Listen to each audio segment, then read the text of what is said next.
of that nation or any other nation so conceived and so dedicated can long endure. I mean, God's people, we need to pray. We need to not be afraid to speak truth. Weekdays from noon to 3 p.m. Eastern Time. The J.J. McCartney Show. Exposing the truth. Exposing the lies. Exposing the deep state. Following is a Nightside Radio Studios production. From the wind-powered Nightside Radio Studios, tear down this wall. This is the J.J. McCartney Show. It's this man. It's the compassion. It's the dignity. It's the wisdom. It's the horse sense of the guy. Did you know that 65% of the people murdered in the last 10 years were killed by handguns? Would it make you feel any better, little girl, if they was pushed out of windows? The American people have seen the truth, and they can see through your lies. There's coming a day when publications such as yours turn into nothing more than flea market advertising.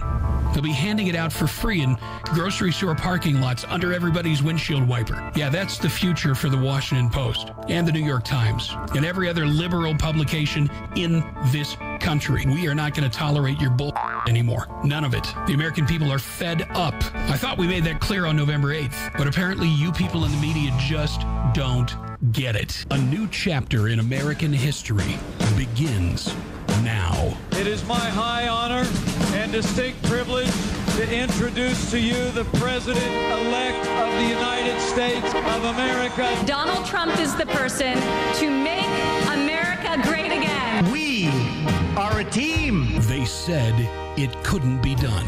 Together we will lead our party back to the White House. He said it must be done. Beginning on January 20th, we cannot afford to be so politically correct anymore. The most important difference between our plan and that of our opponent is that our plan will put America first.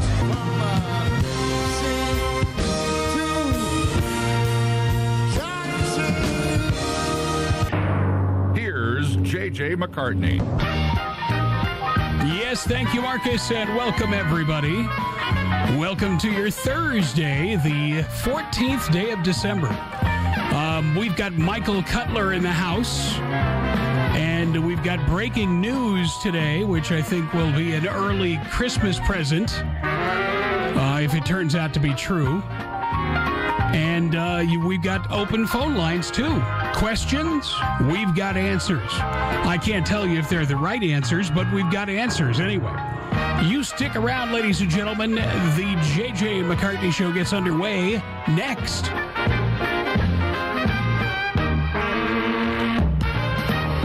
All right, welcome, everybody. Good to have you with us today, and welcome to our good friend, 30-year special agent at the INS, and now he is he is popular on the speaking circuits, ladies and gentlemen. Michael Cutler. Welcome, Michael. Always good to join you, JJ. Thank you so much for having me on. Always great joining you. Well, it's good to have you. You sound great, by the way. Yeah, I'm almost over whatever miserable bug set up shop. It was a tough week, but I'm glad to join you today, finally. Yeah, somebody sent me a very, very strained vocal cords this week. I don't know who did that, but I told Susan, my wife, yesterday, I said, I'm glad tomorrow's Thursday, because all I have to do is sit back and let Michael talk.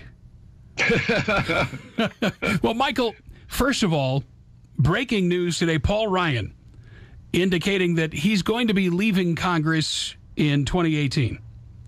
And wow. He's going to be stepping down as Speaker of the House and leaving Congress at some point in 2018. I'm almost getting the feeling that Paul Ryan is trying to be the Republican Al Franken.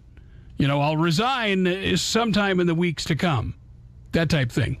Obviously there are big differences between Al Franken and Paul Ryan, but yeah, I think this is significant news, certainly on the heels of the tax reform, which we see moving towards the desk of President Trump. And then, of course, today is the 5-year anniversary of Sandy Hook, for those people that remember back on that terrible day. And of course, now that we're on the air, that's when the dogs decide to go nuts. And why not? Release the hounds. Release the hounds. That's right. That's right. Well, Michael, what's up in your world? Well, I'm writing for capsweb.org, and we expect that I'll be doing that. I have a bunch of articles up on Front Page Magazine, and I just wrote an article, and this is something that I had raised when I was at the Tea Party convention during the second re-election, unfortunately, of Mr. Obama. But during that run-up, there was a Tea Party convention in Myrtle Beach. I was one of the people asked to speak to the convention. And I wound up having a debate with Newt Gingrich at the bar afterwards. And I said, Mr. Speaker, with all the talk about the need to create jobs, why does no one talk about the need to liberate jobs? And that was the issue that I raised for my article for Front Page that was just published 2 days ago. We have another one in the works. I don't know if it'll be out tonight or Monday morning. But what I wrote about, in the title of my article, I hope everyone goes to frontpagemag.com, Trump's immigration policies are working, and the subtitle, How 800 Americans and Lawful Immigrants Got Jobs Overnight in Chicago. How the jobs were liberated by having ICE do its job, go out and arrest the illegal aliens. And it turned out that there was a bakery in Chicago providing the buns to McDonald's. And they had 800 illegal aliens working in this bakery. And because ICE did its job, these people were, arrested, taken out of work, and they then could be replaced by American workers and lawful immigrants. So what you're telling me is that they were willing to make the buns that American workers weren't willing to make? Nah. I guess so. I guess so. I mean, it's just astonishing. But if you look at the article, the Chicago Tribune, listen to this sentence. This is right out of George Orwell's Ministry of Truth. A Swiss maker, it's a Swiss company, by the way, a Swiss maker of hamburger buns for the McDonald's Corporation said it's struggling to run a Chicago bakery after it lost a third of its workers in a clampdown on 800 immigrants without sufficient documentation. Wow. So they lacked papers? Sufficient papers. They only had 3 out of 4. What do you mean they lacked sufficient documentation? They were here illegally. They were working illegally. They had taken jobs they had no right to take. But what does the newspaper say? Well, they lacked sufficient documentation. How crazy is it? Let me see. If you get pulled over by the police and you're driving a car and you have no license, no registration, no insurance, no nothing, is the issue that you lacked sufficient documentation or that you're an unlicensed driver? Yeah, what the problem is we have allowed these politically correct nincompoops to literally drag words and toss them out of the lexicon. Illegal is not a dirty word. It's an accurate word. Illegal immigrants are not immigrants. They're aliens. Well, they're all aliens. You see, the term alien simply means any person not a citizen or national of the United States. I don't know if I ever told you or your audience a story, but I'll tell you a quick story. Tragically, my first wife died of cancer more than 30 years ago, but on our honeymoon in Europe, I was getting into our rental car. We were parked right by the canals. Anyone who's been to Amsterdam, they have all these canals, and the cars parked perpendicular to the canals. We just had a nice brunch. I was getting into my car, and the police attempted to arrest some guy getting into the car right next to me. And the guy hauls off and punches the cop in the face. I think he broke the police officer's nose. Blood went everywhere. And I was an agent back then in a squad where we were making an average of 2 arrests per day. So to arrest someone, it's kind of like the guy that ropes the steer. You kind of go into auto mode. You tie your shoelaces without thinking. I kicked the guy's legs out from under him, jumped on his back, flipped him onto his stomach, and yelled for the cops to give me handcuffs. Instead, I had a half dozen cops pointing their guns at me because they had no idea who the hell I was or why I had gotten into the middle of this thing, you know? Yes. And may she rest in peace, my wife started screaming. It was quite a scene, and they pulled me off this guy, and they throw me up against my car, and they very roughly frisked me and patted me down, and I understood what was happening. Can I tell you what that reminds me of? Go ahead. This is silly, I know. Have you ever seen the movie Dumb and Dumber? No, but go ahead. Well, there's a scene in the movie Dumb and Dumber where Jim Carrey, who plays a hopeless loser that happens to be a limo driver, And the girl that he's just dropped off at the airport, unbeknownst to him, has left behind her briefcase in the airport because it was filled with cash that she was paying as ransom to get her husband back. Well, he didn't know that. He just saw that she dropped it there. So he was smitten with this girl. And so he runs, grabs the briefcase just before the bad guys can get to it, and he runs to the gate where this girl was getting on an airplane. And they're just about to close the door to the jetway. He bursts through it, and they say, "You can't go that way." He turns around, takes out his wallet, and says, "It's okay, I'm a limo driver." Wow. Now, I understand the circumstances were different, but the thing is, police, they frown on other people interfering when they're in the course of executing their duties. And rightfully so, as I would. But there's a reason I'm telling you the story. So everyone gets all excited. You know, my wife was going nuts. And one of the cops looks at me and he goes, "How do you know this guy? Why are you in the middle of this?" I said, "Well, back in the United States, I'm a federal agent. I was just trying to help you." He said, "Do you have anything on you to prove who you are?" So I pulled out my credentials. He looks at the credentials, gets on the walkie-talkie. About 3 minutes later, a police car shows up, lights and sirens. Their commander gets out of the car, runs up to me. He said to me, "You're a federal agent in the United States?" I said, "Yes." He looks at my credentials. He shakes hands with me. He said, "Mr. Cutler, I'm sorry you got roughed up." I said, "That's not a problem. I understand what happened." But I said, "I saw that police officer get hurt. It looks as though he broke his nose." He said, "Yes, he did. And in fact, he's in an ambulance on his way to the hospital. We thank you for helping us, but you can't get involved here." I said, "Look, it was my training and instincts that kicked in, but don't you have a principle known as citizen's arrest?" He said, "We sure do, just like you do in the United States, but there's a problem." I said, "What's that?" He said, "Mr. Cutler, you're not a citizen.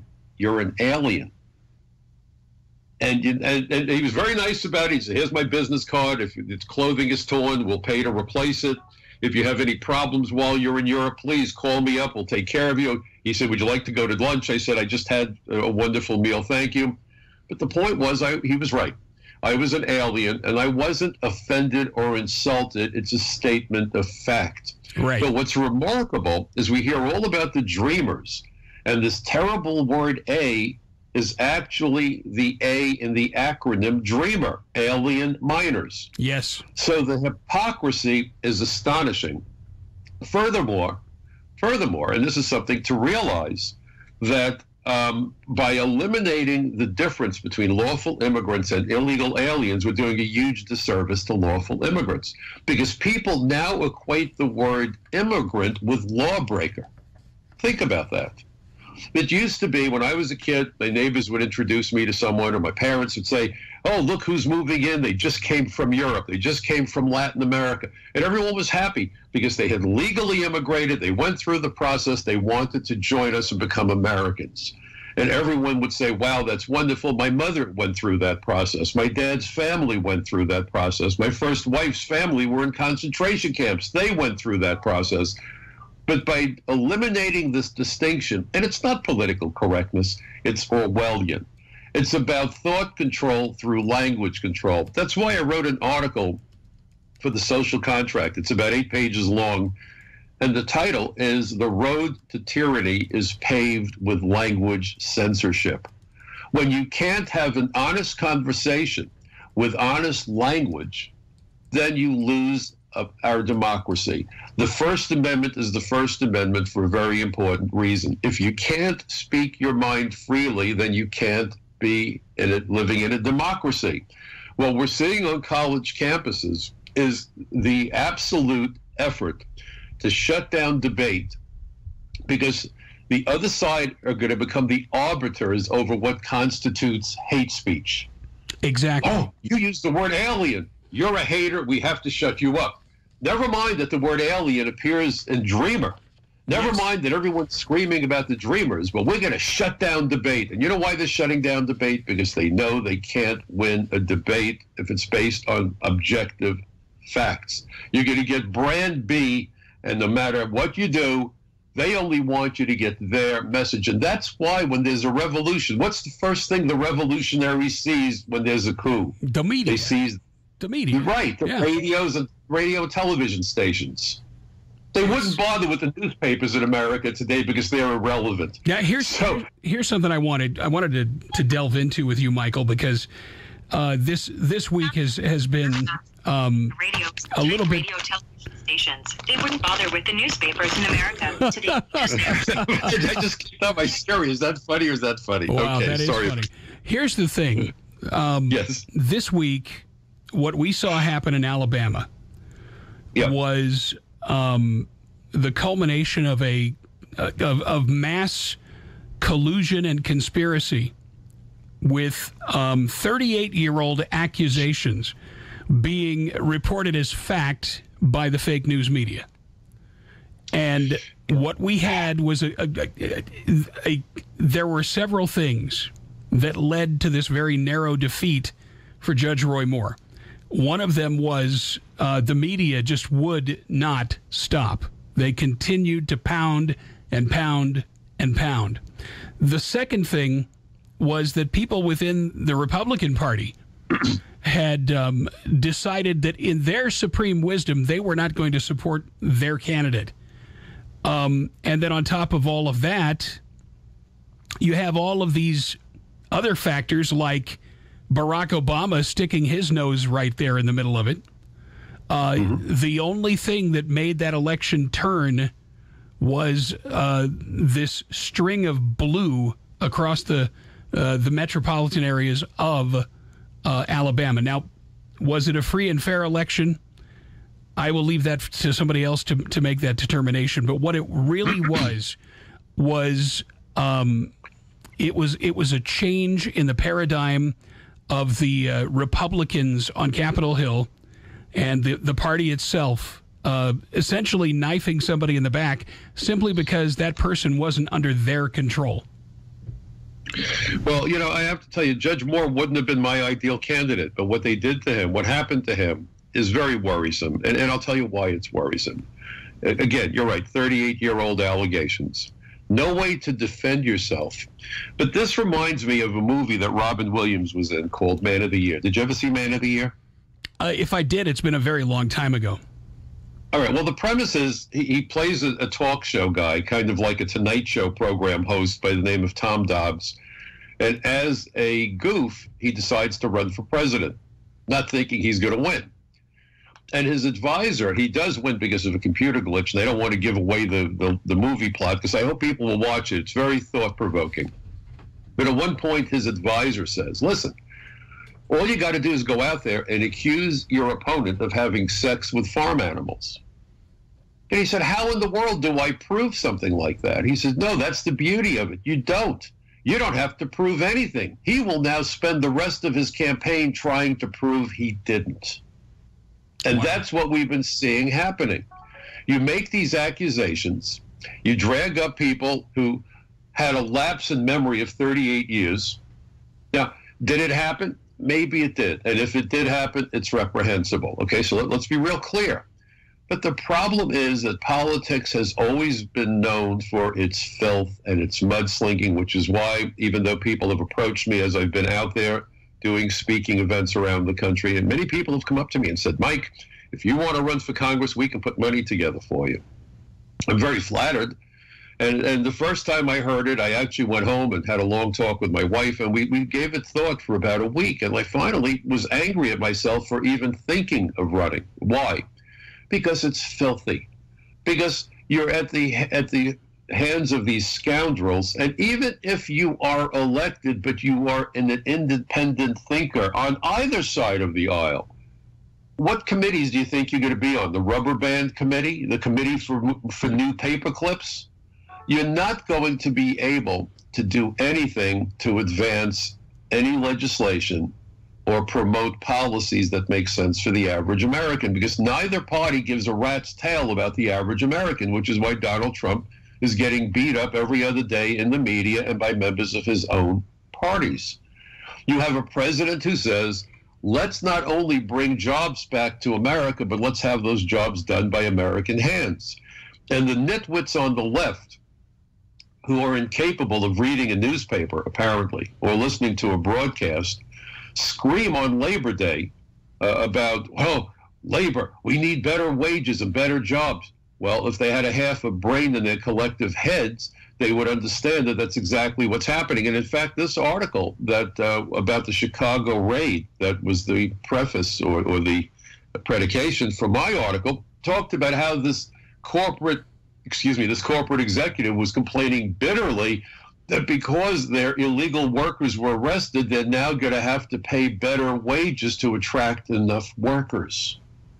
Think about that. Wow. Well, if the labor folks are out there screaming about Donald Trump, and Donald Trump's raids and policies are resulting in more jobs and higher wages, what in the world are they complaining about?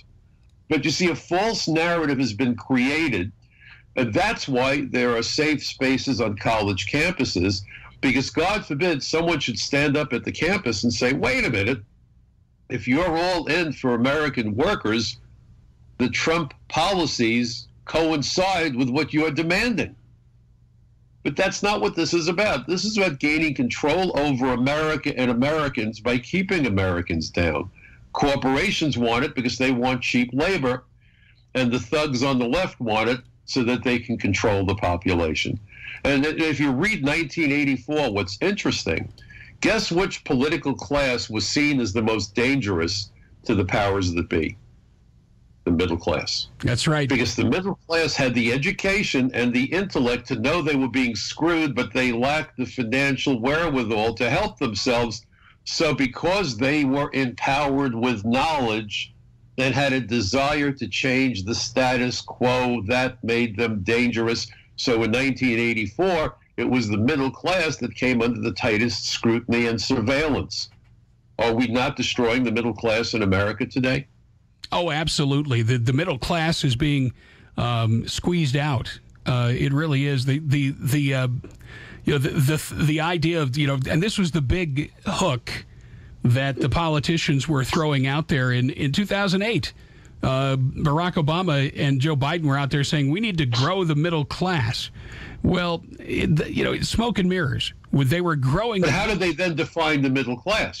That's exactly right. What they were doing was they were taking people that were earning $250,000 a year in a place where the cost of living is sky high, and claiming that person was wealthy. What their idea of expanding the middle class was taxing working class families into oblivion. At the same time, what they're doing is they are sending everybody down the same slope. And what winds up happening is jobs go away like they did in a massive way. And then all of a sudden you've got people that are on unemployment. And then once they're done with unemployment, what do? They go off the records. Nobody counts them anymore after a while. What we had with Barack Obama was a managed crisis, a managed downsizing of America's pocketbooks. This was, and this is key to the real leftists that are out there, Michael. They want to abolish the ability of we the people to own property and to control our own destiny. Oh, I agree with you. And if you look at some of the commercials now where you can lease out your own car to help pay for it. Have you seen that one? It blew my mind. It's not enough to lease a car, but there's now an insurance company offering to help you with the arrangement. So if to help pay for your car, you need to rent it out a couple days a week. You can sublet your car. Wow. You could sublet your car. Man. What could possibly go wrong? It's an act of desperation, and that's the only way that the Democrats can even think of to do these things. It's crazy. All right, so here's the thing I want everyone to think about. Now, I'm a Democrat, you know that, and we may disagree. And as Americans, that's our right. It makes us good Americans to have the discussions because neither side is always right or always wrong. There are times we get it wrong, and there are times that we need to see things from a different viewpoint. But I agree with raising minimum wage because corporations tend to be greedy. They're all about profit, which I understand, but profit without morality is a problem. But the problem is they are conflating wage equality with $10.10 an hour, the Democrats. What does $10.10 an hour make you equal to? Even if it's $15 an hour, what does that make you equal to? $30,000 a year, roughly, is what $15 an hour is. Right. What does $15 an hour mean in America today? What does that make you equal to? Bill Gates? Zuckerberg? Alan Greenspan? I mean, give me a break. So they're not saying, let's simply raise minimum wages to help the people at the bottom of the economic ladder. That's a fair argument. They're saying, we need wage equality, and that's why we need to support $10.10 an hour. So we're not talking about minimum wage now. We're now talking about a standard wage. That's called communism. I've got to tell you, and your argument about corporations being greedy, I understand that. But when you're talking about small businesses, that's another story. They are doubly injured by all of this because they can't compete with the buying power of the big box stores, and they can't compete with the huge corporations. And so, they can't afford to pay somebody $15 an hour right off the bat. But I'll tell you this, too. If small businesses are good at what they do, then eventually they'll get their head above water. And when they do, they're much more likely to treat their people fairly and equitably than the big corporations will ever be. Oh, I tend to agree with you. But do you see my point, though, about minimum wage versus we're talking about wage equality. This isn't about wage equality. No. If it were, then everybody would live in the exact same style of house. Everybody would drive. And that's what they're striving for. Exactly. Right, but this is a working poor. This is about turning America into the working poor. And if you look at what Greenspan had to say, it's remarkable. Because he talked about two things when he testified for Chuck Schumer back on April 30th, 2009, on a committee hearing on comprehensive immigration reform. So he talks about how the American people don't like the idea of illegal aliens, but refers to illegal immigration as a contributor to the growth of our economy. Well, maybe the economy was growing for the wealthy, but what was it doing for the middle class? You see, well, it was booming. It was booming for the drug dealers, wasn't it? Yeah. And then he said the illegal part of the civilian labor force diminished last year as the economy slowed. This was in 2009. Though illegals still comprised an estimated 5% of our total civilian labor force. Unauthorized immigrants serve as a flexible component of our workforce, often as a safety valve and so forth. That's crazy. And he said it only suppresses wages minimally. Well, guess what? If you are at the bottom of the economic ladder and your wage gets suppressed, you have a new title. It is probably called homeless. And that's why you see record numbers of homeless people on the streets of towns and cities across America, because 5% of the workforce shouldn't be here. That's right. That's right. It's killing the economies of families is what it's doing. It really is. And then he went on to talk about the computer programmers. And I just want to read this. I know we're at the bottom of the hour. You probably want to take a break, but I'll do this real quick. He has two benefits about bringing in more H-1B visas that we've all heard about. First, he said skilled workers and their families form new households. They will, of necessity, move into vacant housing units. What a wonderful way. An American home lost to foreclosure. I see the Norman Rockwell painting, don't you? I do, vacant especially in those neighborhoods in Detroit. Detroit and elsewhere, yes. Exactly. The current glut of which is depressing prices of American homes. And, of course, house price declines are a major factor in mortgage foreclosures and the plungent value of the vast quantity of U.S. mortgage-backed securities that's contributed substantially to the disabling of our banking system. That's baloney. What did it were his subprime mortgages. But then he goes on. That's right. And says the second bonus, and this is the one that can give you high blood pressure issues, would address the increasing concentration of income in this country. In other words, someone's making too much money. Guess who? And it's not him, and it's not Zuckerberg, and it's not Gates. He says this: greatly expanding our quotas for the highly skilled would lower wage premiums. What a way to describe a salary. Wage premiums of skilled over the less skilled. Skill shortages in America exist because we are shielding our skilled labor force from world competition. Quotas have been substituted for the wage pricing mechanism, and in the process, we have created, are you ready for this term? A privileged elite.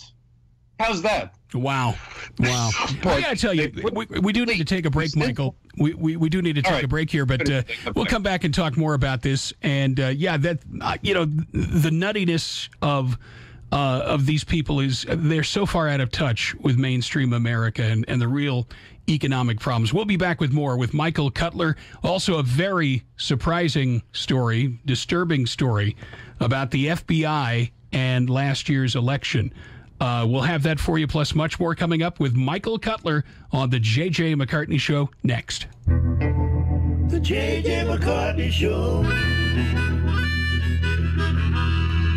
Hey, everybody. J.J. McCartney here. You know, it's not very often that I get excited about a product, but I am sure excited about this one. I'm talking, of course, about MyPillow.com. These pillows are made in the USA. They come with a 60-day comfort guarantee and a 10-year warranty. They are machine washable and dryable. They come with a patented interlocking fill. It keeps you cool at night, and it will not go flat. Go to MyPillow.com. Click the Radio Listeners Special tab and use promo code JJMC to get 2 premium king or queen size pillows and 2 additional go anywhere travel pillows for one special price and free shipping. That's MyPillow.com, promo code JJMC, or call 800-953-6613. That's 800-953-6613. MyPillow.com, promo code JJMC. I felt this thrill going up my leg. You know, I get the same thrill up my leg all over me. If you're gay, you know that America, at its most idealistic, stands for your right to love, because an American president has now declared as much. President's embracing your children in the way that God did when he created your children. We live in a powerful time, and as long as Barack Obama is at the helm, it will continue to be. Commander, give us our orders and tell us where we're going. Give us the mission. This guy's done everything right. He's raised his family right. Everything he's done is clean as a whistle. He's never not only broken any law, he's never done anything wrong. He's the perfect father, the perfect husband, the perfect American.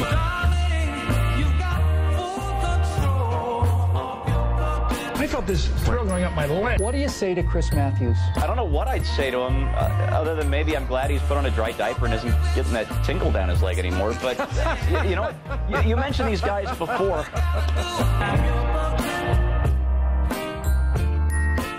This is the J.J. McCartney Show.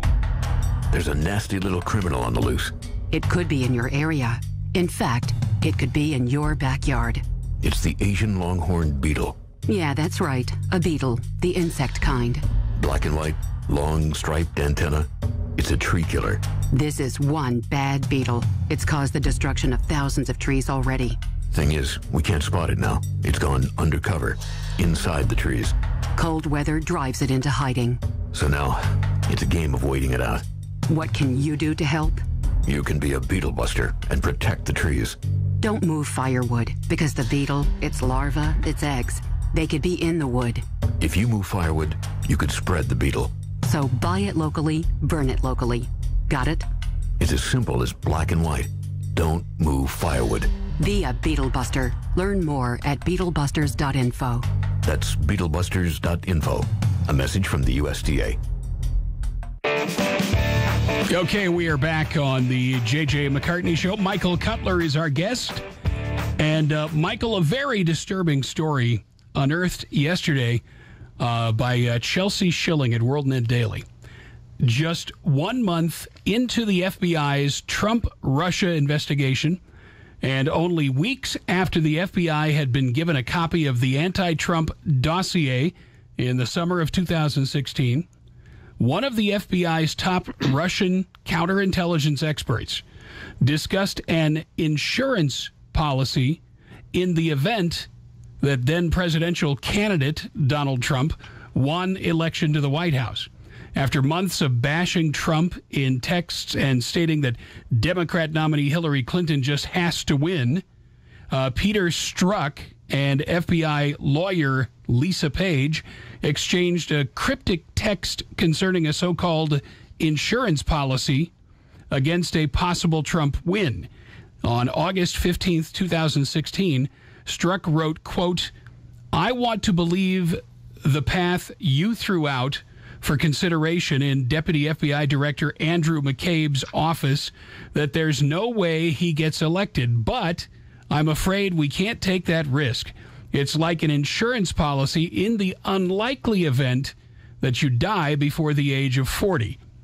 It's unclear whether the insurance policy against Trump's election might have involved, or what it might have involved. But however, WorldNet Daily recently reported the FBI's investigation into alleged Russian meddling in the presidential election began as late as July 2016, just weeks before Strzok's mysterious text.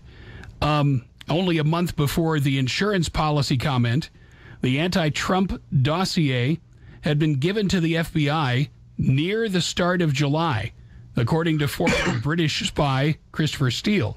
Well, do you know how the dossier got to the FBI? No, I actually do not. But here's what concerns me. You know, back in the old days when I was a brand new agent, the old timers were old school. We had a boss, Frank Johnson, who was a mentor to all of us. And every time that he held, we used to have payday meetings. We actually physically used to get a paycheck. We didn't have direct deposit. So every 2 weeks, we'd have a payday meeting for the whole squad.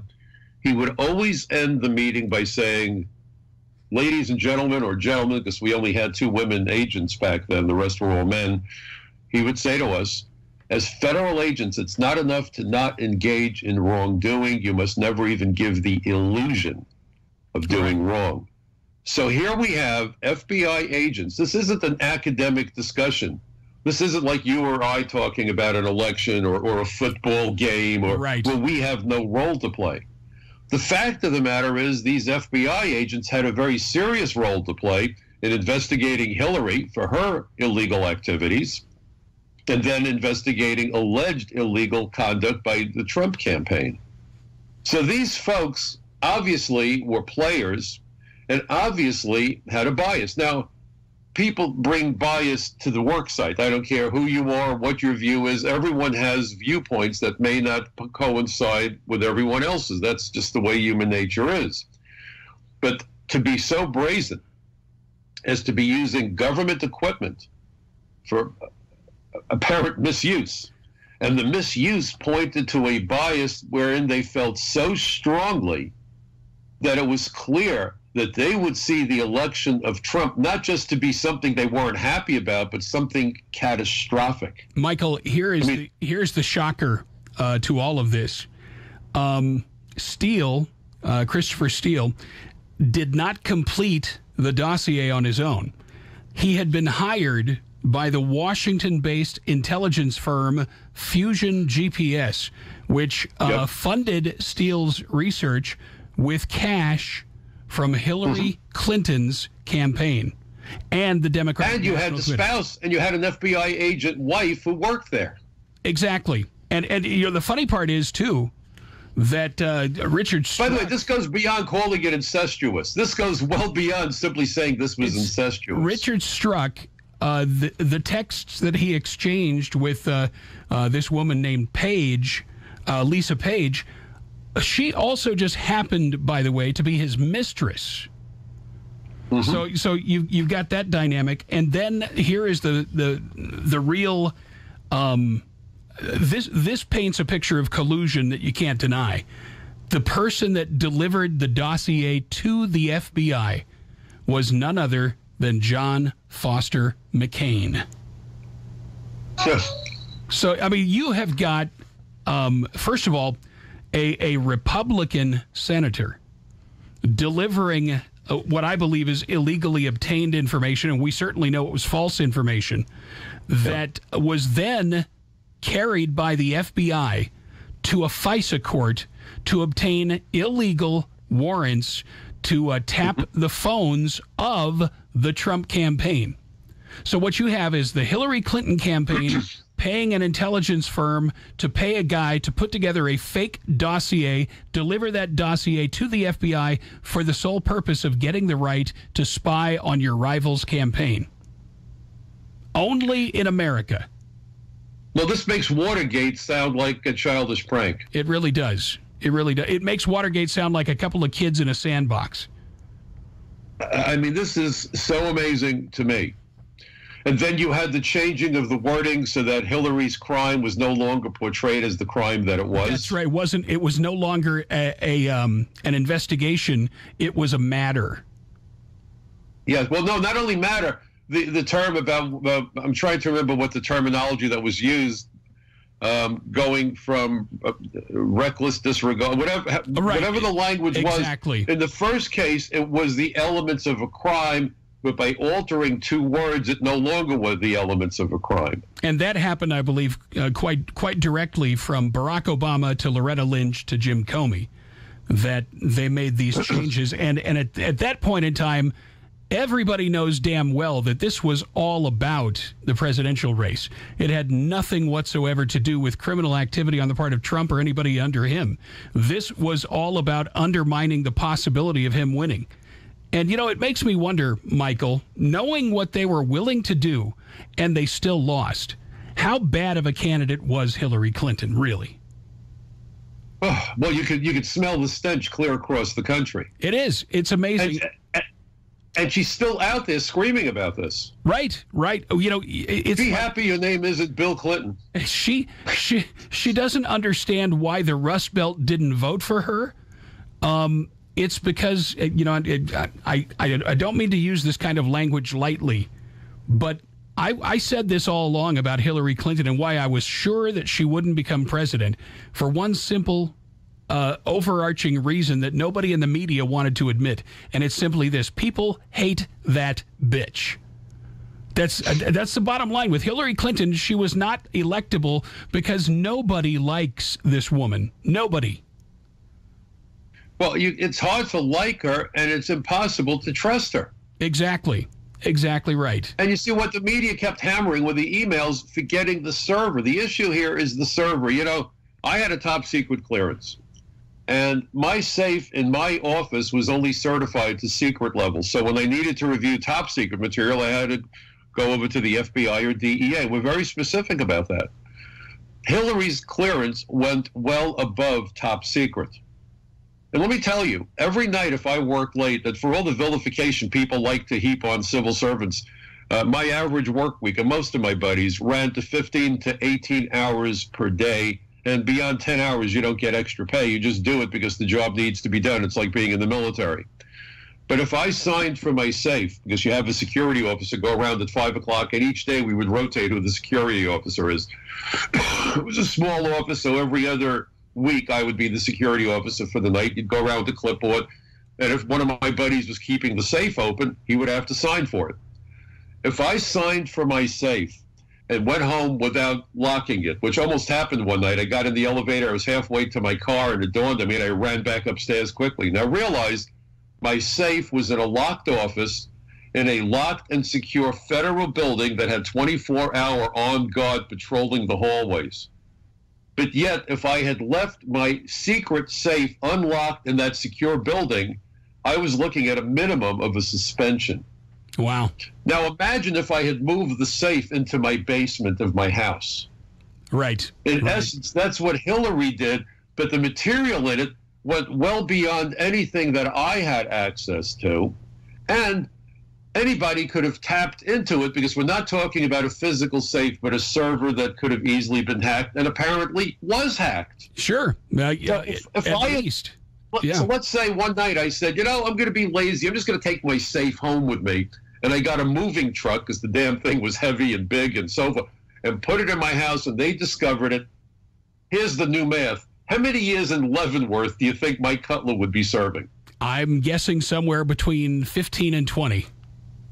Probably so. Yeah. So how do you think federal agents, other than the clowns that were doing these textings back and forth, how do you think most people, I can tell you when I got together with my friends, both current and former federal agents, our level of fury over the server was someplace in the stratosphere.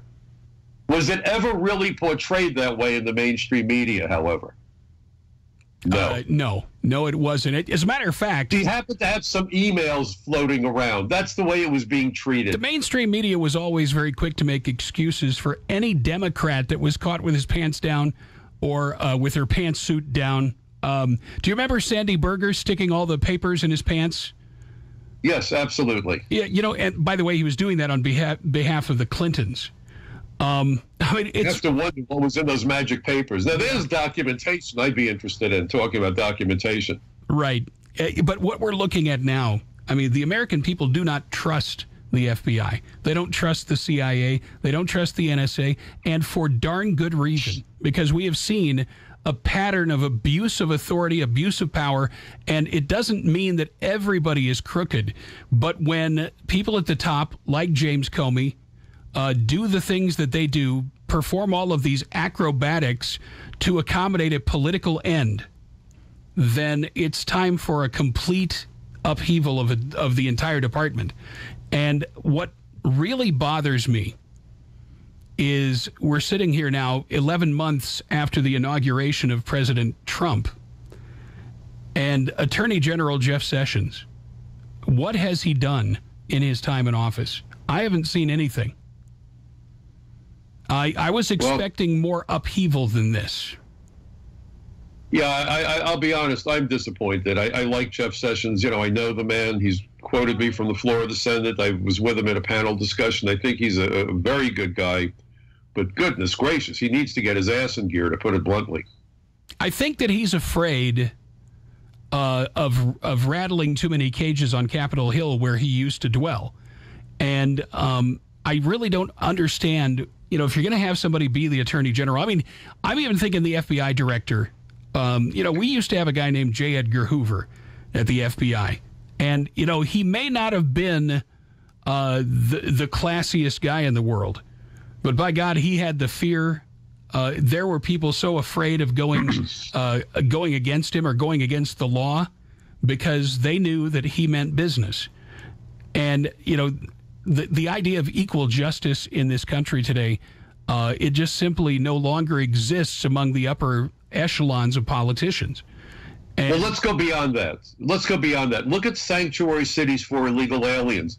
Look at prosecutors now on the local level telling the people under them, if you're going to prosecute an immigrant, quote unquote, make certain that the way you do it doesn't subject that illegal alien to deportation or that resident alien to lose a green card because he's committed crimes. Now, ask yourself, why do we have laws? And does that not violate equal protection for American citizens? Or does anyone give a rat's tail if an American citizen goes to jail for 5 years? No. But if the guy is an alien who might lose his green card, let's figure out a way to turn that felony into a misdemeanor so the guy doesn't face deportation. There is no longer equal protection under the law once you start to implement that kind of a program. And that's exactly what we're witnessing in major cities across the country today. Doesn't matter that Kate Steinle is dead. Exactly. Doesn't matter that I testified at a trial where a 24-year-old cop was killed by a dirtbag that I had physically deported, and he came back, killed the cop. I testified at the murder trial. It's like a revolving door now. It really is. It is. And if you're an illegal alien, you have more rights than anybody. Exactly. You actually have immunization because of the way that the laws are being enforced. And, the thing is, the question that so many people ask is, well, why do we even bother then? If we're going to be a land where there's two sets of rules, then obviously, I look at it this way. If you're the only person on your block that's working and paying taxes, then it's time for you to not be the only person on your block working and paying taxes. You either get the heck out of there, or you make sure that everybody understands that you're not going to carry them anymore. The American people, I believe that's what the message they were sending when they elected Donald Trump, was that this kind of status quo is not going to work for us. And if it's not going to work for us, then why in the world would we support these establishment types that have created this mess and made it worse at every turn? But that's why Donald Trump invokes such fear in these crooks, because, number one, he's not taking their dirty money.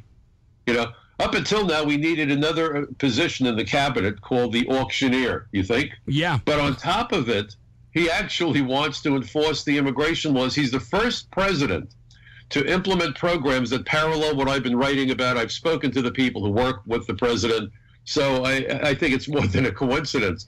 But my emphasis has always been on the lack of interior enforcement. The president is attempting now to hire 10,000 ICE agents. They're going after immigration fraud. They're going after the employers. They're going after the gangs. They're going after the drug dealers. And interior enforcement is getting the emphasis that it never had before, but always needed. Right. You know, the Border Patrol is important, but if you don't have meaningful interior enforcement, the Border Patrol can't succeed. At the end of the day, it's interior enforcement. And that's what he's heading. So here's the point. What he is doing runs exactly in opposition to the globalist agenda of both political parties. Exactly. And anybody that opposes the idea of building the wall, enforcing the laws everywhere in America, and punishing these sanctuary cities by pulling out federal funds, if you oppose doing those three things, then you may as well just go ahead and start speaking Chinese, because America as we know it cannot survive if we keep going this way. Look at what's happening in Europe right now. They're about 5 or 10 years ahead of us. But what's happening is sovereignty is being wiped out. You've got unelected officials in a faraway capital dictating to sovereign nations what they have to do, how many illegal Muslim aliens they have to take. What we're seeing here is the erosion of every nation's sovereignty by a global cabal. That's what's going on. Yep, and the guy that was behind Citizenship USA, whereby the Clinton administration rammed over 1.1 million applications through the process, was a guy by the name of Alenikov, who ran that program, an inept program. It was ultimately investigated by Internal Affairs and by the GAO. My goodness, we had thousands of criminal aliens granted citizenship, and then Alenikov went on to become the Deputy High Commissioner for Refugees at the United Nations. Yeah. You see? So if you look at where all the dots get connected, it's all about taking down borders. That's why George W. Bush had Border Patrol agents arrested for doing their job. He sent Border Patrol agents to secure the Iraqi border and had Border Patrol agents locked up Ramos and Compion here in New York for doing their job. And it's remarkable that George W. Bush was totally mute and invisible during the Obama administration, but someone got the paddles to him, and now he's up and running because Trump is in the White House, because there really isn't much difference between Obama and George W. Bush, but there's a world of difference where Donald Trump is concerned, you see? Yeah, you know, the thing is, we spent as a nation hundreds of billions of dollars to kick Saddam Hussein out of Kuwait. And we spent trillions of dollars to overthrow Saddam and to try and make the Iranian or the Iraqi people feel good about having a purple finger. But we wouldn't lift a finger to guard our borders and to prevent the inflow of illegals into this country. And, you know, I understand people... And the narcotics. Let's remember the narcotics. Exactly. I understand people wanting a better life. 60,000 opiate overdoses last year in America. 60,000. That's a football stadium filled to the roof. And, you know, I understand that these people want to feed their families. They want a better life and all that other stuff. But doesn't it make more sense that we cooperate with Mexico and make it possible for them to prosper in their own land? Doesn't that make more sense? Here's the problem. I see we're running out of time. It's an oligarchy, okay? And what Trump said was right, but the media wouldn't make a big deal. He said, if you want treaty agreements with us, then you need to pay higher wages to your own workers. Mexico has something like the 16th largest economy in the world. It's outrageous that their people live in squalor, and they only live in squalor because something like 1% of the oligarchy of Mexico controls like 95% of the Mexican wealth. Yes. And that's now become the business model for the United States by the greedy Gates and Zuckerberg and Greenspan and those thugs who wish they could turn America into Mexico. Yeah, yeah. And you know, they're trying as hard as they can. And Trump stands in their way, and that's why they're so angry. That's right. That's absolutely right. Michael, it's always great to talk to you, my friend, and do appreciate it. And I'm glad you're feeling better. And we'll do this. Let's do this again very soon. And if I don't talk to you again before the holidays, I hope you have a wonderful holiday season. And let's plan on getting together in a couple of weeks. Absolutely. Well, we're celebrating Hanukkah. For those folks celebrating Hanukkah, I wish it's a happy Hanukkah and a Merry Christmas. And I'm sure Hanukkah started night before last, right? 2 nights ago. 2 nights ago, yes. All right. Well, Michael, thank you so much. Great time of the year. God bless you, my friend. You will. Take care. Thank you. You as well. Thank you. Bye-bye. All right, friends, that's going to do it for the first hour of the J.J. McCartney Show. Michael Cutler, our guest, and much appreciated, absolutely. We'll be back with more on the Thursday edition. We got lots of breaking news to share with you, and so much more. Stay with us. Hour 2 up next.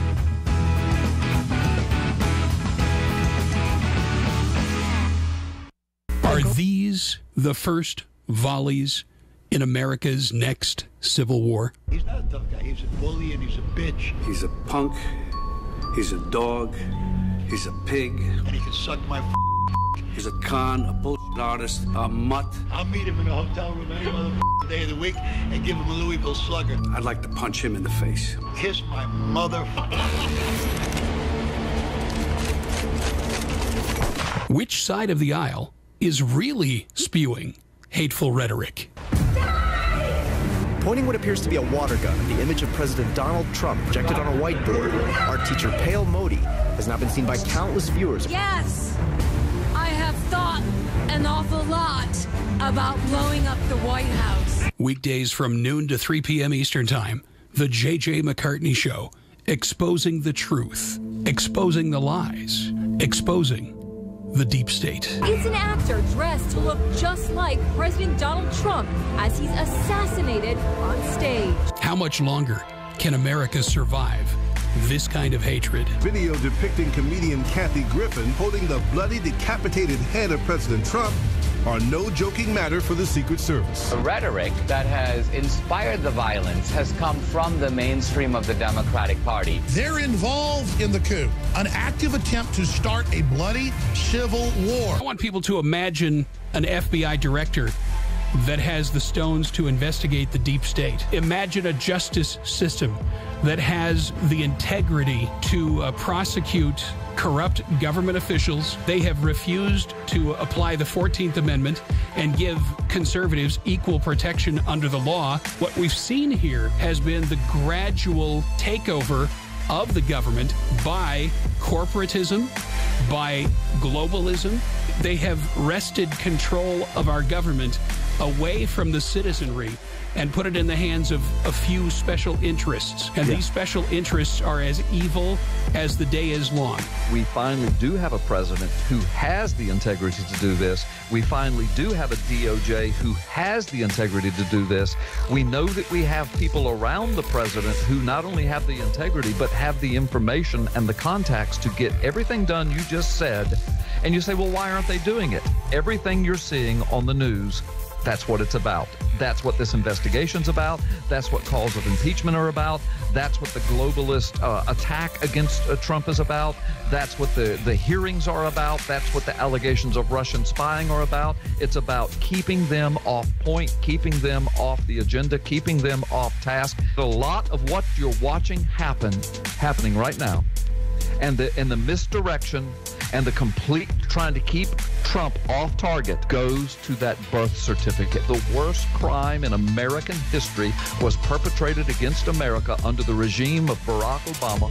The media is complicit. Congress is complicit. Federal law enforcement apparently has been complicit. We've got a CIA whistleblower, Dennis Montgomery, whose attorney, Larry Klayman, put it all over the internet the other day that he has said that all of this spying that's been going on American people, that it resulted in manipulation and collusion with judges, Supreme Court justices, congressmen, etc., that James Comey was involved in it, that he was at the top of it. All of this stuff you're seeing about Donald Trump's with the Russians, Donald Trump needs to be impeached, Donald Trump, this is a smokescreen to keep our eyes off of what really happened and what's really going on. And America had better wake up to this, JJ. Your federal government, your federal law enforcement agencies, our federal intelligence agencies, your federal government in toto has been compromised. The fact that Donald Trump has arrived and said, I'm not going to go along with the status quo anymore, is the cause for alarm for these people on the left. And ultimately, Carl, is it possible that yesterday was simply the first shot fired in an impending civil war between two irreconcilable ideologies? I don't want our children and grandchildren to see or to participate or to fall victim to such a thing. I don't want our nation to go through such a thing. I don't know that we could survive that. Like Abraham Lincoln's Gettysburg Address, when he said, now we are engaged in a great civil war, testing whether that nation or any other nation so conceived and so dedicated can long endure. I mean, God's people, we need to pray. We need to not be afraid to speak truth. Weekdays from noon to 3 p.m. Eastern Time, The J.J. McCartney Show. Exposing the truth, exposing the lies, exposing the deep state. Following is a Nightside Radio Studios production. From the wind-powered Nightside Radio Studios, tear down this wall. This is the J.J. McCartney Show. It's this man. It's the compassion. It's the dignity. It's the wisdom. It's the horse sense of the guy. Did you know that 65% of the people murdered in the last 10 years were killed by handguns? Would it make you feel any better, little girl, if they was pushed out of windows? The American people have seen the truth, and they can see through your lies. There's coming a day when publications such as yours turn into nothing more than flea market advertising.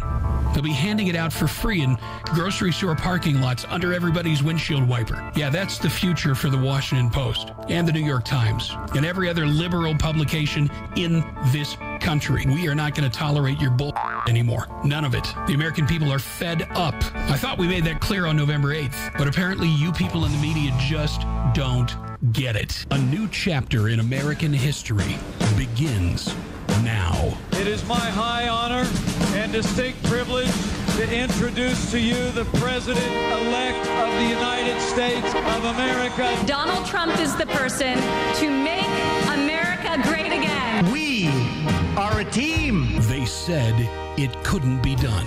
Together, we will lead our party back to the White House. He said it must be done.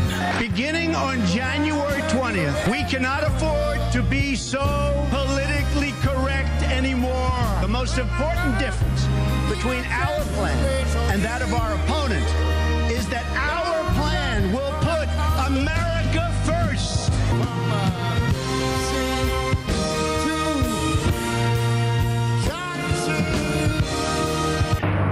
Here's J.J. McCartney. All right. Yes, indeed, ladies and gentlemen, we keep coming back every single day, Monday through Friday, 3 to 5 p.m. Eastern, and very glad to have with us today our special guest, John B. Wells, the host of Caravan to Midnight and Arc Midnight, and a man that I know he shares many of my viewpoints, but he says it so much better than me.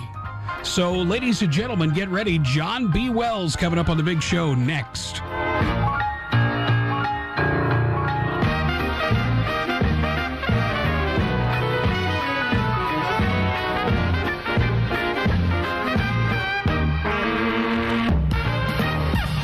All right, welcome everybody. Good to have you with us, and welcome to you, John B. Wells. Great to have you along, this late in the year, and it's been such an eventful year.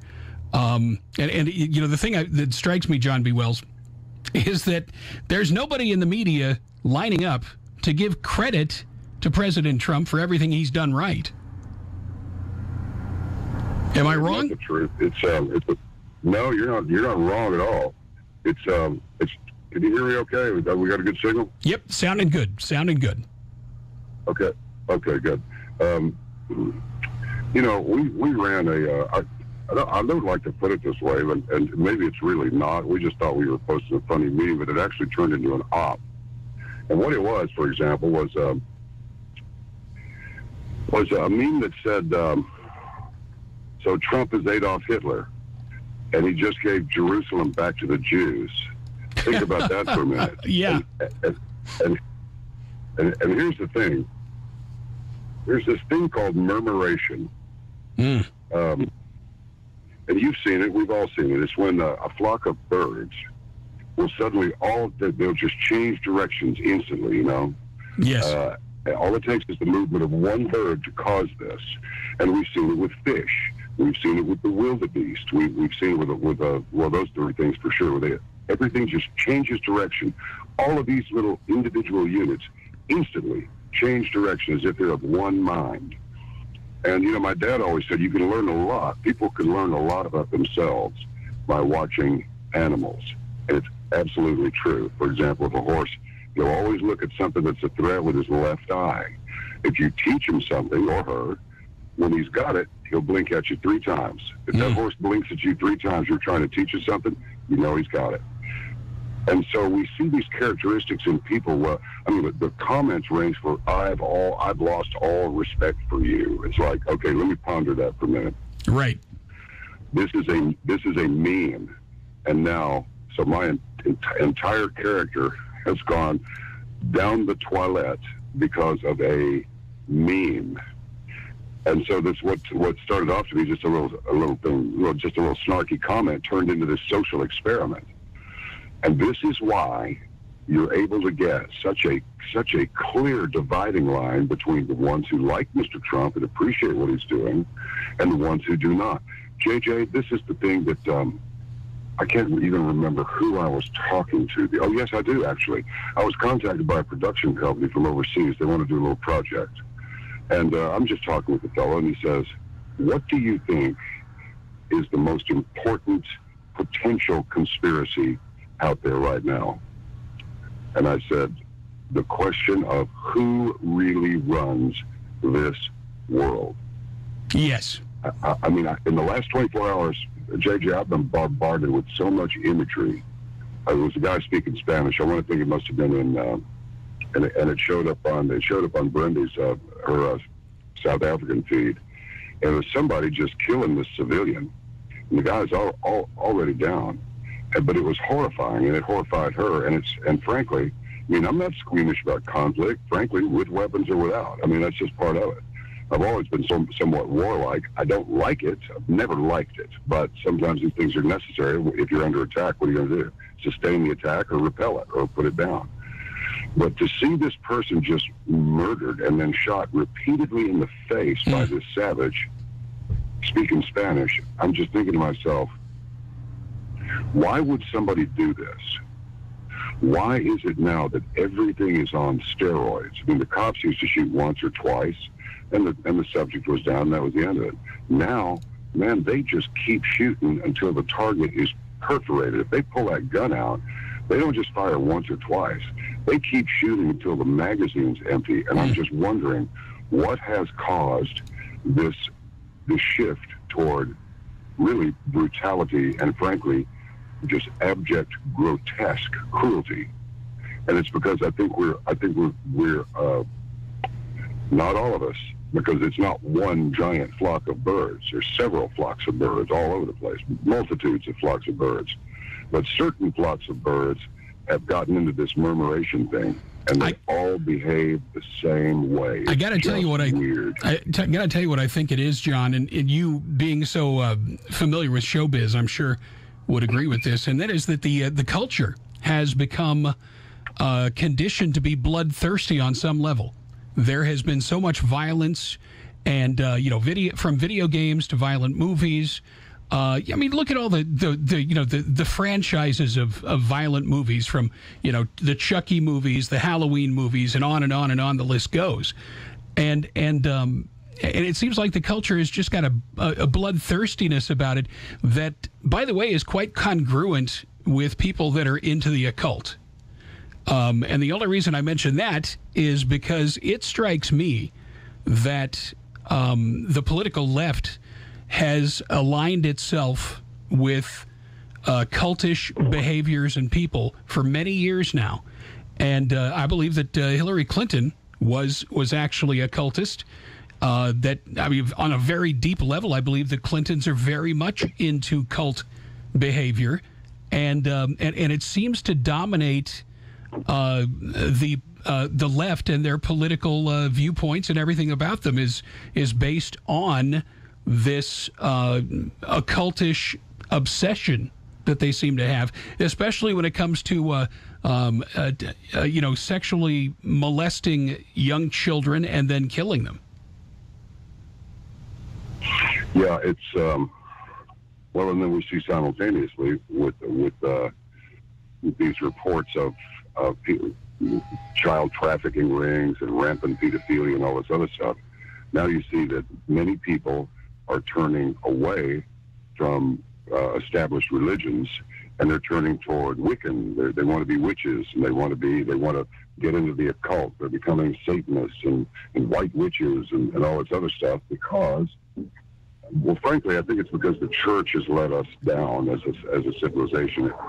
I think it's trying to struggle back up, but the church has been under attack for a long time. Just the whole ecumenical body of people who believe in that God Almighty, the God of Abraham, and the Lord Jesus. And I don't want to wax theological too much here, but I'm telling you, this in the end, this is what we're going to have to return to. Now, when you consider that, why would it be written in the Holy Scripture that Satan is the father of lies? What does that mean? Think of the disinformation. Were the moon landings staged, or were they real? Are we a blue marble floating in space, or are we not? Are there really 20,000 satellites up there floating around? Well, I don't know. And in Scripture, it's also written, God himself said, I am not a man that I should lie. So lying and disinformation, that is, information is any kind of information, every kind of information is the absolute essence of our existence. And what's happened now is that, people take it for granted. Go, well, yeah, duh. It's like every bit of information, the information that goes between your cells. It's not just the cells. It's the information that they pass to each other.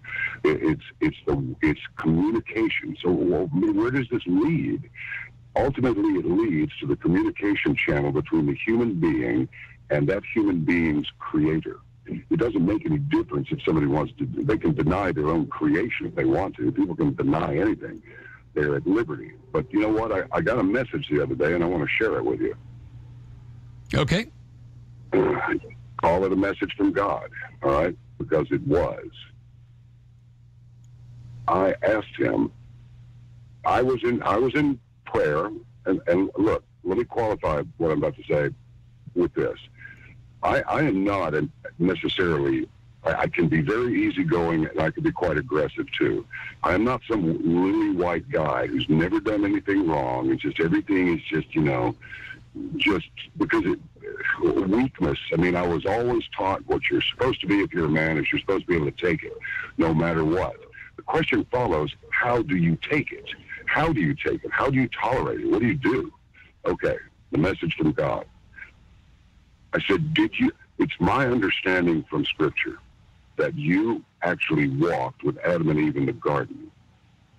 You had full communion with them until Adam failed to take spiritual authority and disobeyed you.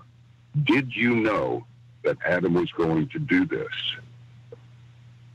You know what the response was? He said, I have created the unknown as well as the known, and therefore these things can exist simultaneously. The unknown contains all of the potential for a myriad of possibilities, and this results in what you know as free will. So that's why lying is really, it's probably the worst thing that a human being can do on any level, to deliberately put false information into another person's head. Because even if they forget it, they haven't forgotten it. It is there. This government, the world government, the ones who really run it, the talking point is that they care about the citizens. They want what's best for everybody. I don't think that's true. I actually believe that every once in a while you'll have a leader, a king or a queen or a president or a prime minister that really does love their people. But mostly I think they hate their people. And they lie to us continuously. And because those lies remain in our heads, whether we really believe them or not, they were spoken to us. We hear them. oh, you know, this is going to happen. This bunch over here, they're our enemy. This has got to go. This is a bad man. And you get, and once you investigate and you realize, no, wait a minute, none of this is true. And yet you people have put this out for as many people to hear this as possible and cause that murmuration of a huge bunch of people all swinging the same direction at the same time. And all of this connectivity with the internet and radio and television, all that, compared to the net, you know, the concepts of radio and television now are almost archaic. Yes, you know, yes, they are. Once upon a time, you listened to radio, you didn't get a good signal, you didn't get anything. You got some music or you got this, but you didn't get what you're getting now. Now what you're getting is a continual, constant information stream, and I would submit to you that the majority of it is untrue. Yes, so and you know, much of that stream, you know, much of that constant stream, it's not what you physically see and retain in your mind that's important. That constant stream, it's what's between the beats that gets you. It is designed to get you into a state of sensory overload, and when they do this, and you know, anybody that's ever agreed to be hypnotized, what they do is they lull you into a certain state where they then have access to another level of your consciousness in your brain. And you know, I don't want to sound like an expert on the subject because I'm not, but I know it's real. I know that this this subliminal messaging that they have been drumming into people's heads for so long now is it's not being countered by, as you mentioned, good parenting. It's not being countered by many of the so-called Christian religions have capitulated on anything that goes against societal norms. And so what they've done over time is they have eroded and they have abandoned the crux of Christianity and chosen instead a go along to get along philosophy that does absolutely nothing spiritually for the people that partake in that faith or that religion.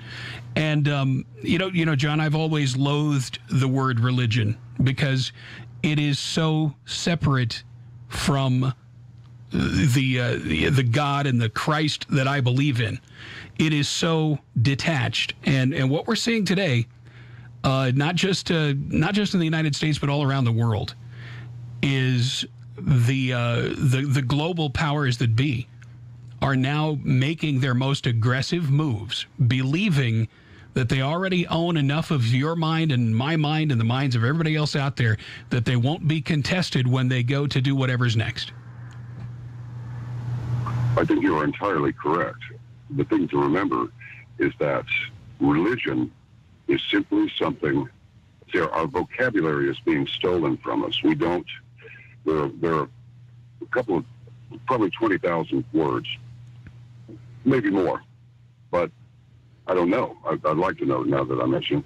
But you know, I've heard stuff like Homer used 8,000 words and Shakespeare used 11,000 words. Well, actually, those numbers are not correct. They're just ones that were told to me, but I stored them.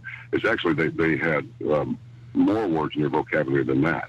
But just going to that one word, religion. Religion is simply something that you do with predictable regularity. Yes.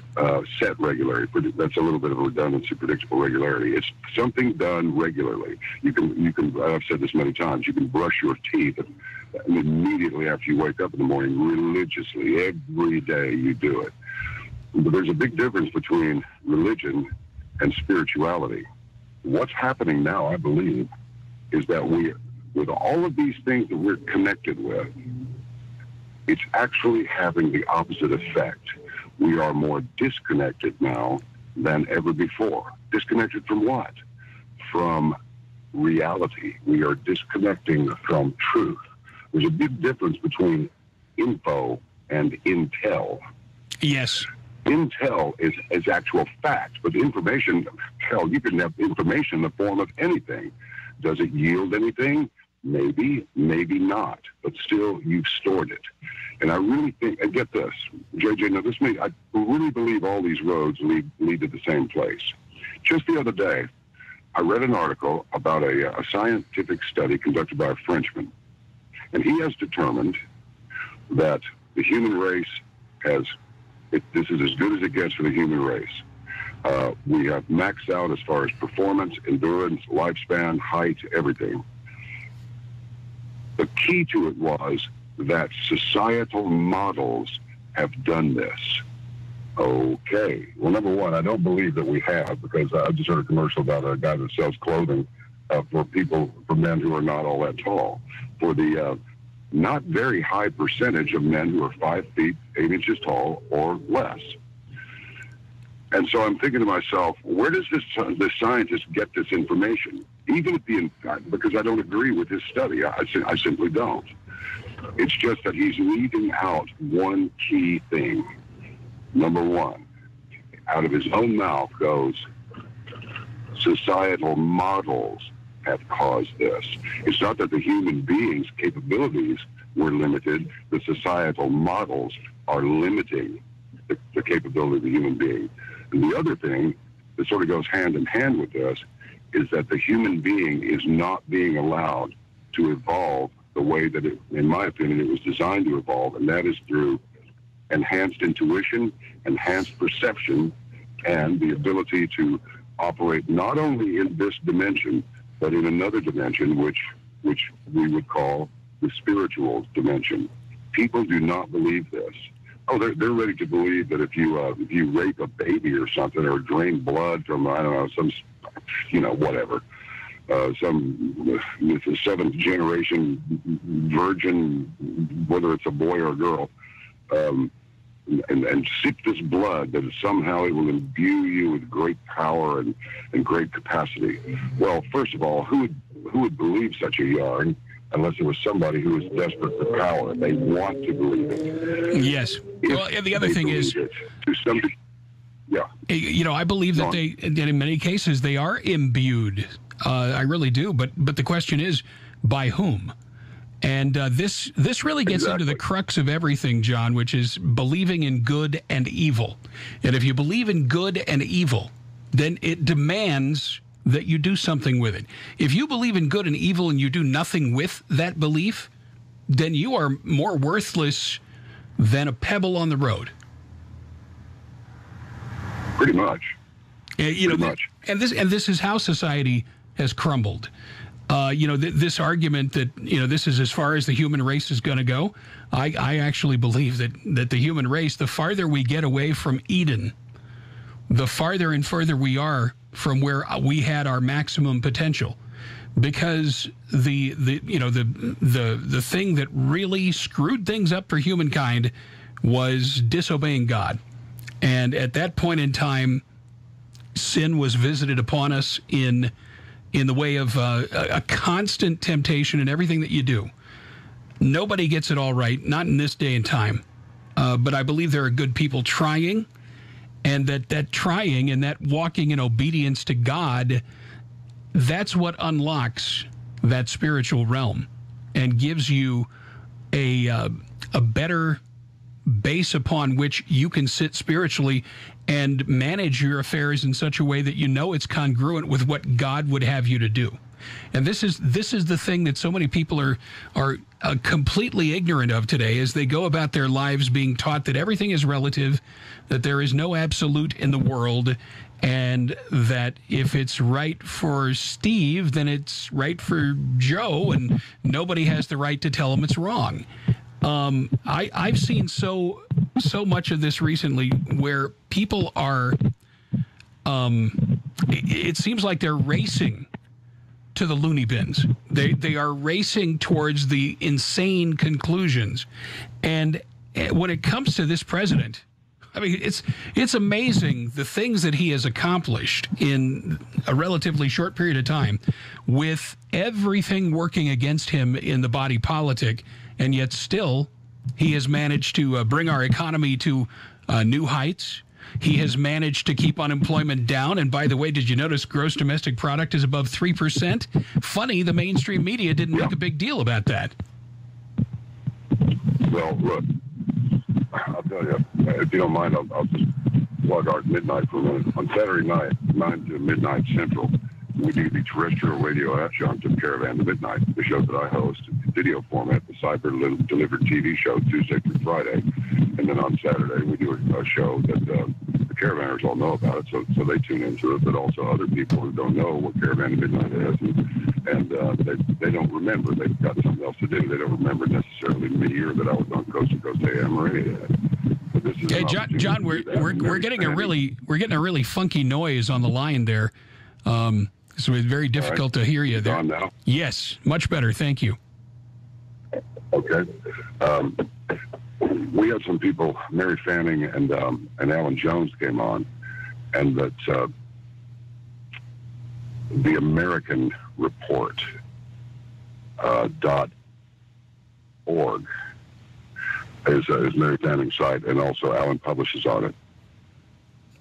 And she said the very phrase that, in my opinion, got me blown out of Coast, which was, of course, the second best thing that ever happened. The first best thing that happened was they hired me, and the second best thing was they let me go, so that I could do this and talk about what I want to without interruption, without all these, these commercial breaks all over the place. She used the term global communism. What we talked about was the Port Canaveral and how people with Muslim Brotherhood ties, both inside and outside our government, have arranged for a Middle Easterner and his group to have a 35-year lease on this. It is their position that there's a thing called, the Russians made, it's called a K Club, and it's a nuclear device that may already be here. Okay. And I said, is anybody looking for it? And she said, to my knowledge, no. But this is where their investigations lead them. Now, am I all in and I just take everything that anybody says as fact? Absolutely not. Because if you do that, you're liable to wind up promoting a bunch of stuff that's absolutely untrue, and I don't want to do that, which is why I tell people, if you're interested in it, then you do some research yourself. But here's the thing. Global communism is what is wanted. The next phase is to have just a small group of people that dictate to the rest of the world what to do. The state becomes your God, and you will devote yourself to that, because human beings are built to worship. They're going to worship something. But what do they gravitate to? Gravitate toward things that will do the most for them, do the most for them. And so what they try, it's almost like a drug. They try and hook people on the idea that things will be done for them. They don't have to do anything themselves. They don't have to fight. They don't have to struggle. They don't have to exert themselves. No. Just follow these rules, and all of that heinous stuff will go away. You don't have to deal with that at all. That's what they want. And we'll find out later, of course. And they've done it in there's many subtle ways that they've gone about doing this. One of them is that nobody has to go out and kill their dinner anymore. That is a basic human instinct to go out and kill your dinner. It is. I believe it's a godly thing. I believe that. And by the way, not just kill your dinner, but grow your dinner. Today everybody eats out of cans and cellophane wrapped red stuff that they call meat that has been genetically modified. And they've used all types of hormones to enhance the growth of these animals, never mind what that might do to the DNA of the people eating it. But that's somebody else's problem down the road. But, you've got restaurants that use this stuff called pink slime in their hamburgers. Oh, yeah. You've got all these different things going on. And what it reminds me of is the movie Soylent Green. That's where we seem to be headed as a society. Well, I'm not going to say it's not possible, because there is an effort underway to dismantle everything that you and I and many other people ever thought of as being normal, that we're supposed to accept, members from a rude part of the world, and we must respect these people, because everyone is equal. Everyone is just like everybody else, and that's simply not true. You're right. There are some people who can run faster and jump higher, and there are some who can think faster and think higher. Have you ever heard Evan Sayet's address called "Understanding the Modern Lib"? I don't think I have. It's amazing. He's a comedian, but he talks about this, and his whole thing is among the political left now. The big thing is that they never ever discriminate, because using discrimination is one of the tools of the human mind. Discrimination is what keeps you from ordering the extremely spicy jalapeno meal when you know you have an upset stomach if you do. Discrimination is required for human survival. It really is. And the idea that they've come up with is if you discriminate in any way, then you have engaged in a politically incorrect process that has caused somebody to be injured or damaged in some way, and that the only way that you can have a truly happy, peaceful, wonderful society, a utopia on Earth, is for everybody to never discriminate on anything, especially when it comes to morality. Well, yeah, once upon a time, it was good to be a man or a woman of discriminating taste. Yes. Discriminating used to be a good thing, but now it just means you hate black people, at least for a while it did. But the other part is that we must accept everything. Why? Can anyone tell me why Western Europe has decided to sublimate their own religious traditions to accommodate the Muslims? There was a coin just recently discovered, an Islamic coin that has a menorah on it. Islam is a made-up religion. It's a political machine. It's more than it is, worship of a god. Yeah, they can go. I mean, it's parts have been taken from Christianity and Judaism and everything else. John, our noise is back. One. It is? Yes, it came back. I don't know what that is. Yeah. Maybe there's somebody joining our program in progress. I'm guessing try something else. I'm guessing it's somebody in the deep state. Yeah. They're sitting there. How about now? Is this better? Oh my goodness. Yeah. I'm going to clean my ears out after the show. No, you're great. That sounds much better. Thank you. Well, sorry about that. I'm a field, and I don't mean I am a field. I mean I'm out in the field. And today you have to explain that kind of thing because some people wouldn't understand it. Yeah, I'm outstanding in my field. Get it? Okay. Yeah.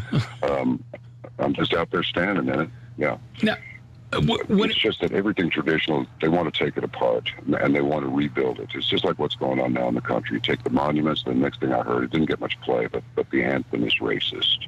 Oh, my goodness. Racist. Now we hear that 23andMe is starting to send reports back to people that they have African blood in them when they don't. And they do this because they just want to, quote, screw with racists. Well, this is the next narrative that they're injecting into the consciousness now. And they've done this, by the way, time and time again. In the last 15 or 20 years, it has become noticeable when they decide something is wrong. And mind you, I mean, they're the ones that have come up with this whole thing that football is a bad thing and it should be banned for the good of the people that engage in it. But they never do the same thing about smoke-filled bars where people play pool. They never say, well, that's dangerous to people. You need to get rid of those. But when it comes to, things that, especially when things involve violent collisions, they come up with some way of attacking it. But John, I wanted to talk about Governor Moonbeam in California and the wildfires and what this man said, what he actually said aloud in front of microphones. That, first of all, he said, get used to this. Second of all, he blamed it on man-made global warming, climate change. And never once did he address the fact that his government has mismanaged the Department of Forestry so miserably. They have chosen not to mitigate fire risk in the hills of Southern California or anywhere in California for that matter, but instead to allow nature to do what nature does. And so now you've got all this human suffering. People lost everything except the shirts off their backs. And this man standing there and telling them that he in no way bears any culpability for the destruction that we've seen in Ventura County and Los Angeles County, up in the wine country several weeks ago, and basically telling the people of California it's a shit sandwich, eat it or starve. Yeah, well, Jerry Brown to me is my opinion is that he's absolutely loony. He is a power mad individual who's almost 80 years old, if he's not 80 already. Not that there's anything wrong with that, but he's had this mindset for so long that he actually believes it. At first, I'm pretty sure it was for purposes of manipulation. Now he's gone all the way to megalomaniac, and he actually believes the things that come out of his mouth. All we have to look at is he's got a bankrupt state. He's got a homeless problem on a spectacular level. He's got an illegal immigrant problem on a spectacular level. People are leaving his state in droves because the taxes are too high. You got your federal tax and you got your state income tax. And somebody makes $10 million for a movie. Believe me, by the time everybody gets paid and the taxes are over with, you're down to about maybe 1.75, maybe up to 2.25, but it's not going to be much more than that. And you start off with 10 million. So I think that Governor Brown is an absolute disaster and should not be allowed to govern anything. But I feel the same way about John McCain. Yeah, I think John McCain has outlived his usefulness in Congress. I think out there in California, there's this.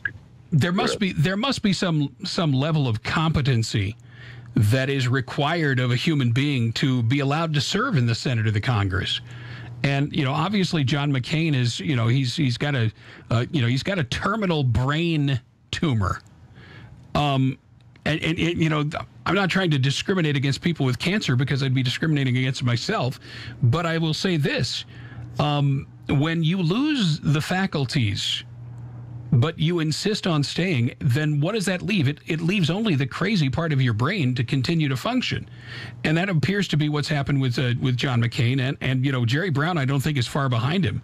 But, I think in the case of Jerry Brown and his ilk in politics, that these people have achieved a new level, a new peak of stupidity amongst human beings throughout history. I mean, we are talking quantum stupidity on the part of these people. It's never before been achieved. I believe you could take a laboratory and try to make stupid people, and you could never come up with anything that would compare to the Democrats and Jerry Brown. Well, I agree with you, and I'd like for everybody in your audience to just consider this. Failure to act on opposition becomes your position. Yes. And the very thing that impedes your progress becomes your false narrative, your false reality. Failing to act on this opposition to everything you formerly thought was normal, traditional, and only those things because in practice, those things, normal and traditional, served you well, served your family well, served your community well for generation after generation. But then along come this bunch, like this Antifa bunch. Whoever thought masked people with sticks would not be just beaten into the pavement by the cops? You can't show up here with masks on and sticks and start beating people. And yet, when the cops are asked to stand down at Berkeley on 2 occasions, they do. So people had better get off of this idea that they're going to be taken care of. They're going to be taken care of, all right, but not in the way that they think. The governments do not like the people. People are the citizenry is for one purpose and one purpose only, to produce money. Yeah. The citizenry is only necessary because governments need people to fleece. That's it. They don't like us. They don't care about us. Now, every once in a while you'll find, but we're talking about when the government takes on almost a life of its own. You'll find individuals in there that are good people, of course. They're great people, excellent people inside all of the security services and the military and the police in government. But when the apparatus takes on a life of its own because of the things that it does as an apparatus, whoever is contributing to this. That's the thing that everybody is faced with now. It's not the board members, the individual board members. It's the corporation that's the problem, and that's a very interesting concept, because these corporations make their own rules. They make up things as they go along, whatever suits them. And they put some people at a disadvantage, well, too bad.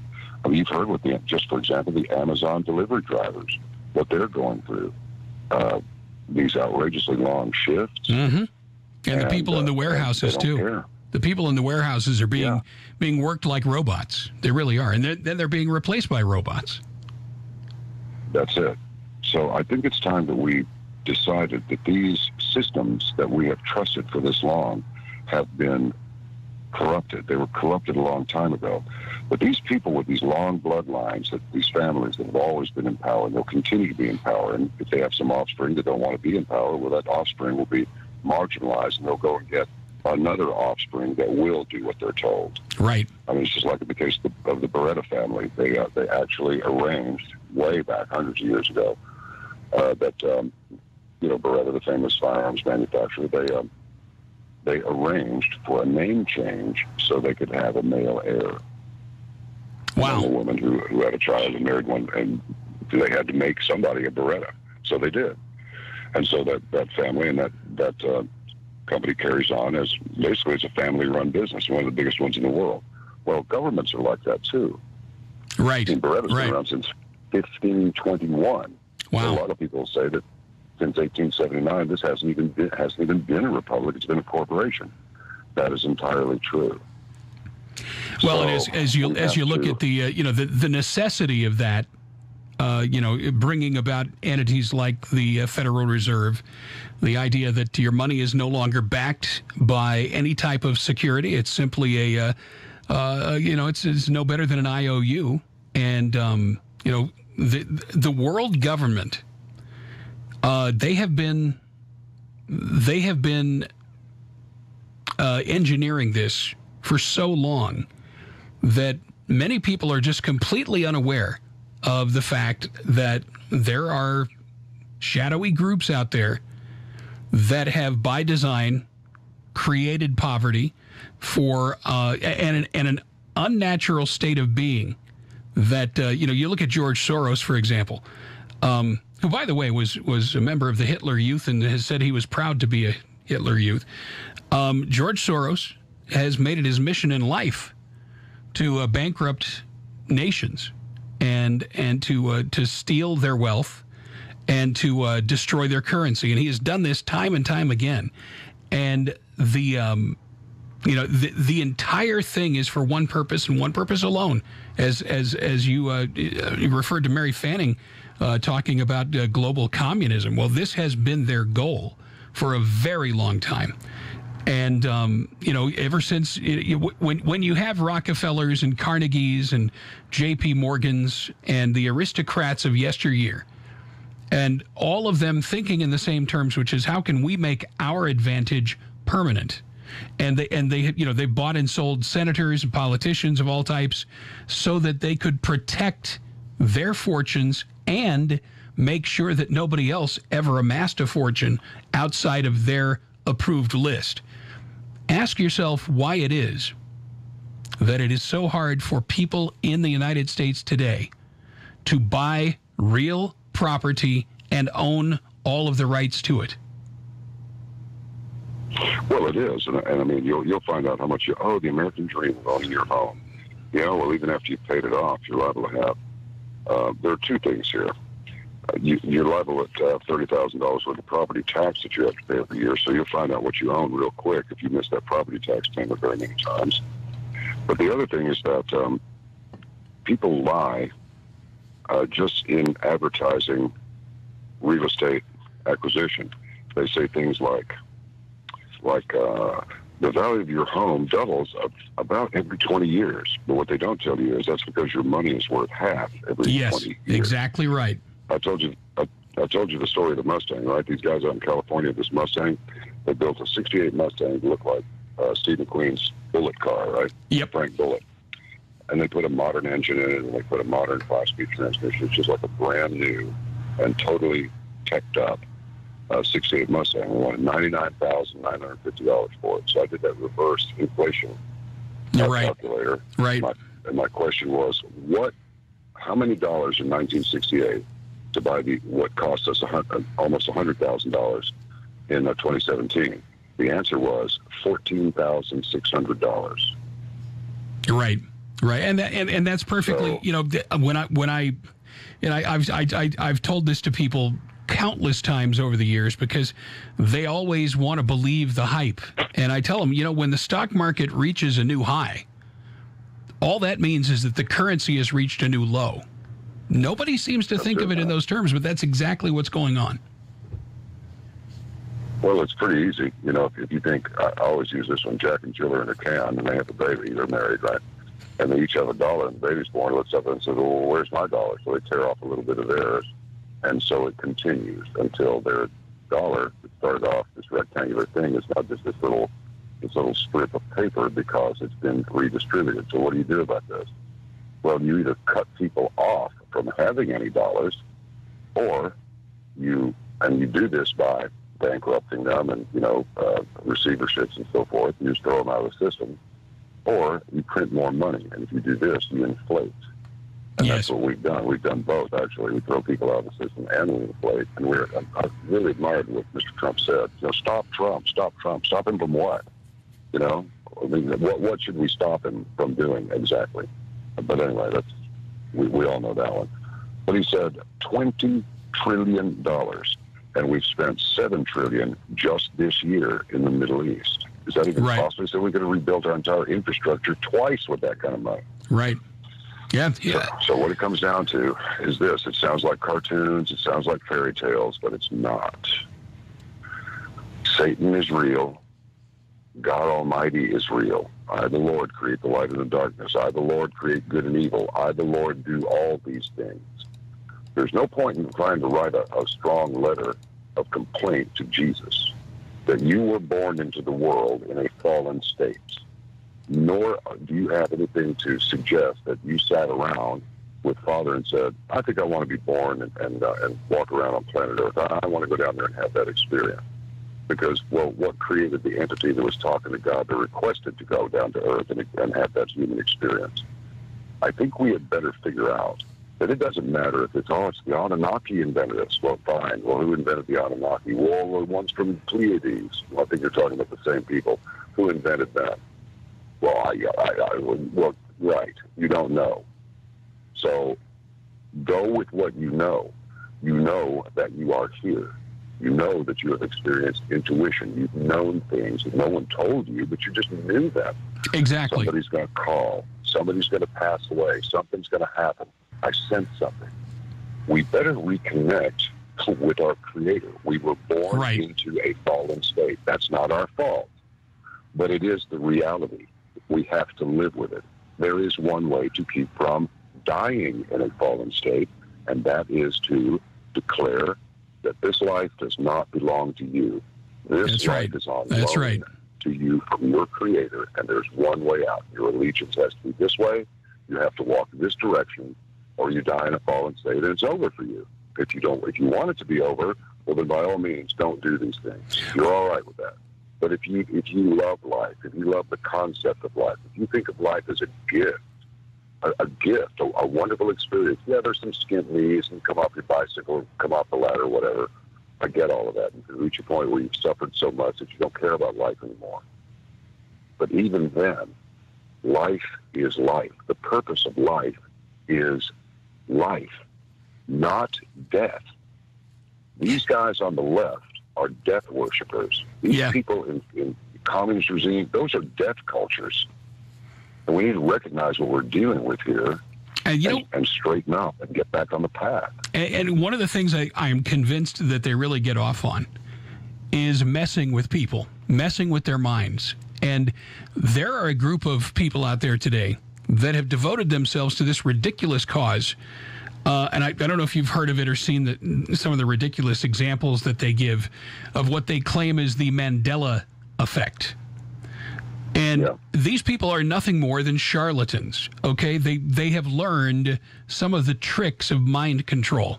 One of the tricks of mind control is you plant a seed in somebody's mind that causes you to question your memory. And this is one of the things that they've done. One of the examples they gave was Jif peanut butter. And they said, Jif peanut butter. But didn't it used to be Jiffy peanut butter? I swear I can remember that. No, there were two competitors in the peanut butter business. There was Jif and there was Skippy. And it was always that way. But they caused people to then start thinking in their mind, well, was it Jif or was it Jiffy?